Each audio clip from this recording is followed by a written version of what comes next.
Yo, what's good, everybody? It's your boy Steph from the Hot Moving Podcast. And who you're looking at here is MacKenzie Scott. Now, MacKenzie Scott is mainly known for being the ex-wife of Amazon billionaire Jeff Bezos. And I believe they were married for over 20 years. They divorced in 2019. And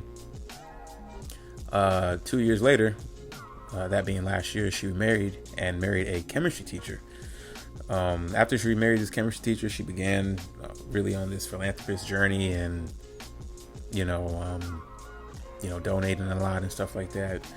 Because after her divorce from Jeff Bezos, she received about $37 billion. And now she's getting a divorce from this chemistry teacher. And it goes to that whole concept of women, not able to date up from men to men. Very hard, especially when you're a little bit older. And I think Jeff Bezos is still the same woman that he's been seeing since they've been divorced. And I mean, he seems very happy, but he didn't remarry right away. He didn't need to, he's happy. He's like, I'm good, and I'm sure the woman he's with is very happy too. You see, it's I always find it funny when a woman chooses to divorce a man, especially a man that's definitely high value, definitely a top 1%er kind of guy, that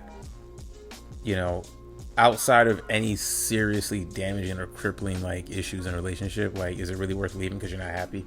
I'm not saying don't stick around for any nonsense, but I mean, you're with Jeff Bezos, and even for the common guy who may not be like Jeff Bezos' money, but is also successful himself, and your girl just wants to leave because she's not happy, because she feels she's not being fulfilled by you, and she can find in her mind, I can find better, and most likely probably already has your replacement set. Well, usually that replacement doesn't work, and look what happened.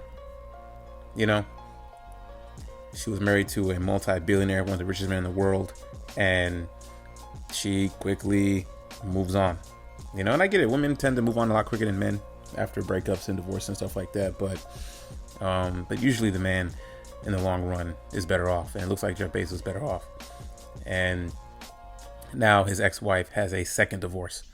Now we don't know what issues caused, for her to divorce this chemistry teacher, but still, you chose to marry this man.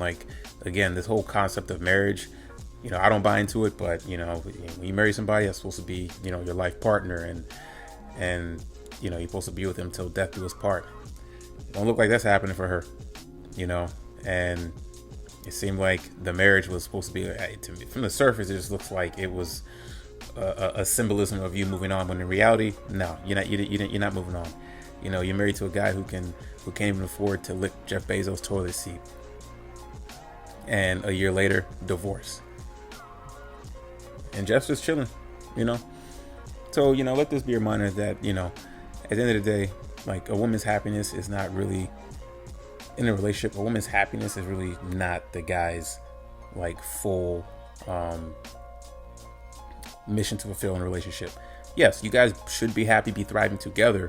And even in that, if she's not happy and you're doing everything in your part, even when there's hiccups and stuff like that, there's nothing you can do about it, And, she probably won't admit this, but it's damn, I probably messed up. But her case is different. I mean, she got $37 billion. I mean, she's probably fine being alone, but it's just, it's just kind of funny that,